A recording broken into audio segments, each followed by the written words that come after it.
নসুহা মানে আমাদের দেশে কিছু কিছু বক্তা মাঝে মধ্যে বক্তব্য দেখা যায় নসুহা মানে নসুহা বেগম, যে মহিলা ছিল নসুহা বেগম, তার নামে নসুহা বলেন, নাউজুবিল্লাহ।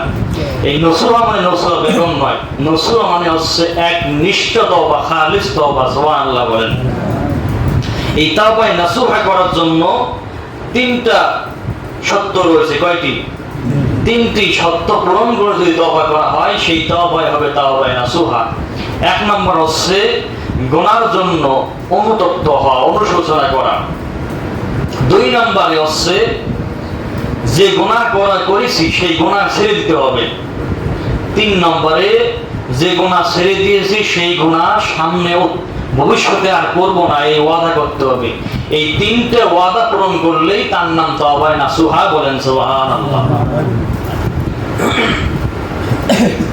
আল্লাহ রাব্বুল আলামিন বান্দাদেরকে ডেকে বলতেছেন, ইয়া আইয়ুহাল্লাযীনা আমানু তুবু ইলাল্লাহি তাওবাতান নাসুহা।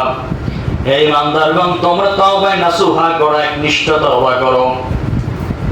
আল্লাহ রাব্বুল আলামিনের কাছে তওবা করলেন, আল্লাহ পাক তওবা কবুল করেন, তওবা আল্লাহ পাক ক্ষমা করে দেন। সুবহানাল্লাহ বলেন। হাদিসে কুদসির ভিতরে এসেছে, আল্লাহ রাব্বুল আলামিন বলে দিয়েছেন, আত-তাওবাতু মাফতুহুন মা কানা রূহু ফিল জাসাদ। সুবহানাল্লাহ বলে।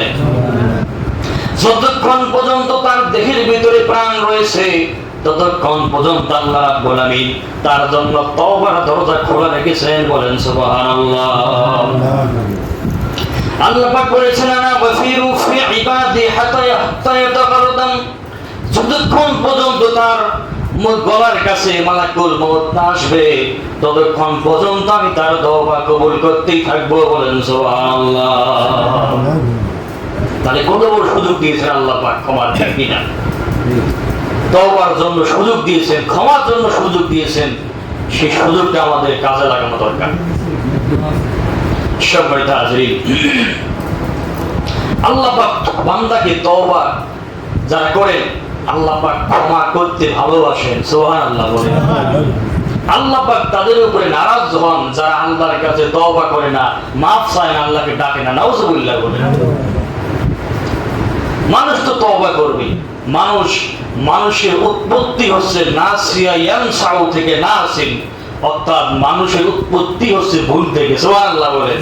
মানুষ ভুল করবেই। আল্লাহ পাক চান বান্দা ভুল করুক, গুনাহ করুক, আবার আমার কাছে এসে আমার